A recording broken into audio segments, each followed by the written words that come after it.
10, 9, 10 minutes pour le dire. Pour le dire. 3, 2, 10 minutes pour le dire. 9, Pour le dire. pour le dire. 10 minutes pour le dire. Pour le dire. Il y a un film, Va, vie et devient, et il y a un livre, Les Falachas, nègres errants du peuple juif. On ressort du film souvent en larmes, et on ressort du livre assez bouleversé également, pour ne pas dire avec plein de questions. Alors, j'ai la chance de vous avoir sur ce plateau, Tidiane Diaye. Qu'est-ce qu'il faut faire d'abord? Lire votre livre ou aller voir le film? Écoutez, c'est vous. À mon avis, je vous laisse seul juge, puisque vous avez eu l'avantage de lire le livre et puis de voir le film. C'est à vous de donner les conseils qu'il faut. Alors, ces Falachas, on va attendre la fin de cet entretien. Ces Falachas, ils viennent d'où? Bon, je pense qu'il faudrait revenir au contexte des années 80. Au milieu des années 80, vous vous rappelez la guerre civile et la famine qui ravageait l'Éthiopie. C'est à ce moment-là que le monde entier avait entendu parler de cette émouvante histoire de tribus juives noires perdues en Afrique depuis des siècles, c'est-à-dire les Falachas. Il faut dire que durant ces 35 ans d'existence, du moins en tant qu'État souverain, Israël les avait pratiquement ignorés. Et là, sans donner d'explication véritablement convaincante. Israël lance l'opération Moïse et Salomon. D'abord Moïse, fin 84-85, pour évacuer des milliers d'entre eux. À l'époque, on s'était demandé en fait comment était possible qu'une tribu juive soit perdue en Israël. Mais l'opinion internationale avait déjà été suffisamment alertée quelques années plus tôt, lorsqu'une junte militaire, vous vous en souvenez, avait déposé l'empereur Haïlé Sélassié. Oui. Puisqu'à l'époque, de nombreux médias occidentaux, dont certains qui étaient spécialisés dans le sensationnel, eh bien ces médias prétendaient que des milliers de Falachas avaient été totalement décimés par l'armée éthiopienne. Ils avaient même employé de façon, on le sait aujourd'hui, très exagérée, le mot de holocauste. C'est donc dans ce contexte que des voix s'étaient élevées au sein de la diaspora juive, et même en Israël, avec d'éminents rabbins comme Ovadia Yosef, qui avaient réclamé l'évacuation des Falachas au nom de ce qu'on appelle l'Aliyah. Vous savez, ce mot hébreu qui veut dire la loi du retour. Alors, je ne sais pas si on a le temps de faire une petite parenthèse historique, juste pour rappeler, revenir vers 722 avant notre ère, et rappeler que c'est à ce moment-là que les Assyriens avaient attaqué et défait le royaume d'Israël. Alors, ce que les Juifs appellent communément l'exil, eh bien l'exil, bien avant même la captivité à Babylone, l'exil débute réellement par cet événement, avec la déportation et la captivité des 10 tribus d'Israël en Assyrie, et par la suite leur dispersion à travers le monde en de multiples diasporas. C'est depuis cette époque que la plupart des communautés juives disséminées à travers le monde se sont accrochées à cette fameuse idée de retour sur la terre promise. Vous connaissez le slogan, l'an prochain à Jérusalem. Eh bien, cette idée deviendra réalité, comme on sait, après la création de l'État d'Israël en 1948, puisque depuis, grâce à une loi de 1950, tout juif, quel que soit l'endroit où il se trouve, tout juif qui désire émigrer en Israël et acquérir automatiquement la citoyenneté peut le faire.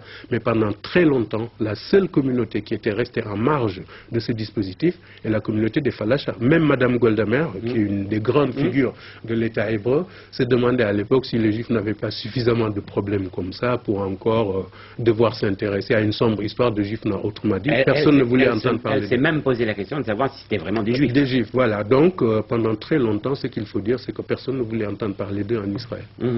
Alors, et pourtant, Israël les a toujours fait rêver. Forcément, ce sont des gens qui se sont toujours accrochés à cette judéité. Puisque s'il y a une constante, anthropologique même, dans l'histoire des Falachas, c'est cette idée, cette judéité à laquelle ils se sont accrochés. Alors peut-on toujours se demander pourquoi avoir attendu si longtemps pour les reconnaître?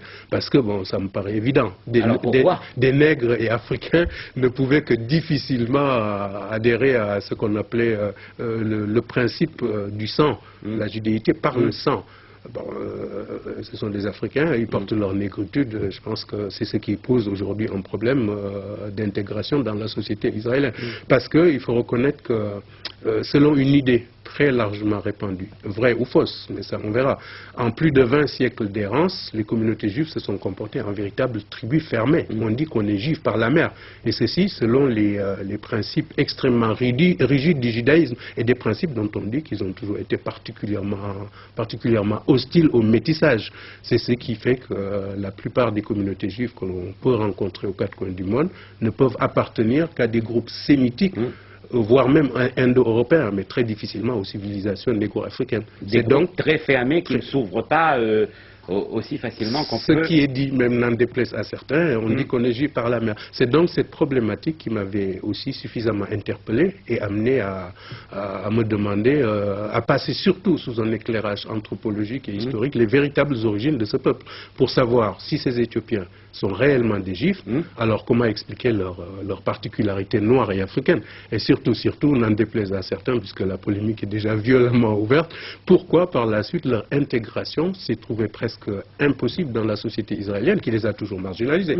Et jusqu'à nos jours, je ne pense pas qu'elle ait réussi. Ce que le film dit bien également, je sais que vous n'avez pas vu le film. Qui n'est pas encore allé au fond, mais je dis que jusqu'à présent, la société israélienne n'a pas encore réussi à intégrer leur singulière combinaison de différences de couleurs et de coutumes. Alors, là, j'ai eu des surprises. Ouais, alors, où se situe le problème pour qu'il y ait cette polémique virulente contre votre livre? Mais écoutez, moi je pense qu'il y a des... On dirait qu'il y a une certaine intelligentsia qui fait régner un terrorisme intellectuel qui stigmatise tous ceux qui veulent traiter d'Israël ou de questions liées aux Juifs, sans caresser dans le sens du poil, en fait. Parce que ce que j'ai eu sans doute à poser la question qui fâche, c'est-à-dire pourquoi cette intégration s'est trouvée impossible dans une société israélienne qui les rejette du fait de leur couleur, du fait de leurs origines. Parce qu'en réalité, ce qui rend difficile la reconnaissance des Falachas en tant que Juifs, à mon avis, relève d'une explication plus ethnique que religieuse. Il faut observer un peu leur évolution aujourd'hui. Hein. Ils sont jetés en masse dans l'armée comme garde-frontières ou autres chiracanos. Ou alors dans le civil, ils sont marginalisés puisqu'ils monopolisent les niveaux d'emploi les plus bas du marché et les revenus les plus faibles. Que dire aussi de leurs enfants qui ont été maintenus pendant très longtemps hors du système scolaire. Et dans les rares établissements où on les acceptait, c'était pour être battus et traités de sales nègres par les professeurs. Bon, ça c'est quand même, ce sont des choses qu'on n'invente pas. Et même des écoles maternelles ont refusé pendant longtemps l'inscription de leurs enfants parce que les parents d'élèves blancs avaient peur qu'ils aient le sida. Alors, deux questions. Cette opération Moïse, suivie de l'opération Salomon, arrive quelque temps après le massacre de Sabra et Shatila. Bon, ça c'était le contexte. En fait, si je l'ai abordé... Non, attendez, je termine. Et puis, il y a l'évacuation des territoires palestiniens. Bon, est-ce que vous... imaginez quelque part qu'il y a là une corrélation. Voilà, une corrélation. Écoutez, bon, je pense malheureusement que pour 10 minutes, nous n'aurons pas suffisamment le temps de développer. Mais ce qu'il faut dire, c'est qu'au moment de l'évacuation des Falachas, Israël était au banc des accusés. Il faut se rappeler qu'une résolution des Nations Unies avait assimilé sa politique sioniste à une forme de racisme condamnable. Et je passe donc, puisque vous venez de le citer, sur les éclaboussures de la guerre du Liban, avec son corollaire de massacres comme Sabra et Shatila.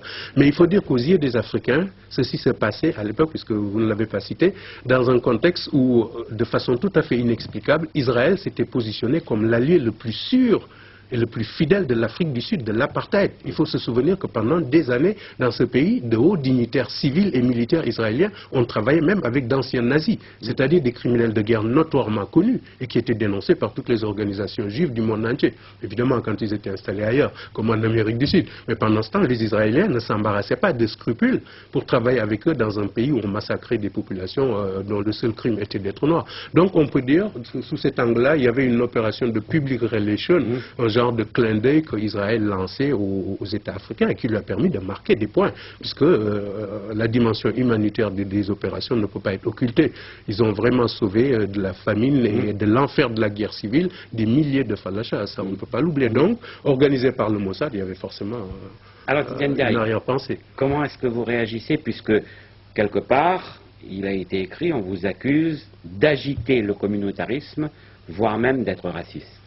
Écoutez, moi je pense que vous, au moins vous avez eu à lire le livre jusqu'au bout. Il y a certains journalistes sans doute qui s'amusent à lire une 4e de couverture et un titre pour vouloir le commenter.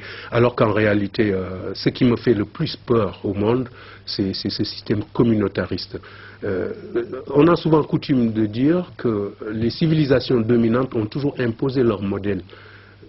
Alors, pour ce qui concerne la France, j'ai l'impression que si on veut savoir ce qui va se passer ici, dans 1 ou 2 générations, il suffit d'observer l'évolution de la société américaine. Or, là, loin d'être le melting pot dont rêvait Israël Zangwill, on a plutôt affaire à une juxtaposition de communautés qui ne s'imbriquent pas, donc qui ne sont pas à l'abri d'explosions haineuses de toutes sortes. Il suffit pour ça des étincelles comme l'affaire O.J. Simpson ou l'affaire Rodney King pour mettre le feu aux poudres. Même, ça va vous faire rire, même Michael Jackson vient de comprendre le bénéfice qu'il peut tirer dans un système aussi pervers. Lui qu'on n'arrive pas à classer en temps normal, vous savez, on ne sait plus s'il est blanc, s'il est jaune ou s'il est gris. Il commence tout d'un coup, parce qu'il a des ennuis, il redécouvre qu'il était noir, puisqu'il est allé voir le pasteur Jesse Jackson pour se plaindre du procès raciste qu'on lui intente, alors que c'est totalement faux, tout le monde sait que le problème est derrière. Alors, en fait, il rêve de souder la communauté noire derrière sa cause, ce qui serait une formidable épée de Damoclès au-dessus des jurés, et qui signifierait, attention, en cas de condamnation, on va vers une guerre civile. Non, c'est détestable. Je pense que le communautarisme, ce que j'en pense, et les ténors de la haine qui essaient d'utiliser ce genre de système, ceux qui me critiquent devraient lire l'ouvrage. Je pense qu'à la page 52, il y a quelque chose que j'ai dit sur Louis Farrakhan. Oui, et là, avec Louis Farrakhan, vous êtes impitoyable. Ah ben, écoutez, il jongle avec une relecture pas très honnête de l'histoire, puisqu'il accuse les Juifs d'avoir été les principaux bénéficiaires de l'esclavage et de la traite des Noirs. Attention, il y a des réalités historiques. C'est-à-dire que 80% des 120 navires américains qui allaient chercher des esclaves sur la côte du Bénin appartenaient tous à des hommes d'affaires juifs. Mais attention, même s'ils sont une quinzaine ou une vingtaine, ça prouve quoi? Rien du tout. Ce sont des gens qui se sont comportés comme des businessmen opportunistes. Ils ont des responsabilités individuelles, ce qui ne saurait en aucun cas engager la responsabilité du peuple juif, la communauté juive dans son ensemble. Donc ce sont des méthodes détestables qu'il utilise. Et là, on prépare les communautés à s'opposer entre elles. Moi, je pense que juifs, musulmans ou chrétiens, le problème devrait se situer ailleurs. Je préfère qu'il n'y ait pas de frontières comme des noirs, blancs et autres. Alors, Louis Farrakhan pose le problème en termes de communautarisme, en termes de noirs contre blancs. Ben, je pense que ça ne peut que très mal se terminer. Et je conseille à ces critiques-là de lire mon ouvrage plutôt avant de m'accuser. C'est ce que je vais conseiller également à tous ceux qui nous ont regardés, c'est de lire votre livre et de ne pas s'arrêter à la 4e de couverture, ni ne pas se limiter à ce qui est écrit dans la presse. Il vaut mieux se faire son opinion, sa propre opinion. C'est ce que j'ai voulu faire avant de vous recevoir sur ce plateau, et je n'ai trouvé dans ce livre aucun relent raciste, ni aucun activisme pour pousser au communautarisme. Je rappelle le titre de votre livre, Les Falachas, nègres errants du peuple juif. Tidiane Ndiaye, merci d'être venu sur ce plateau. Gallimard. Merci.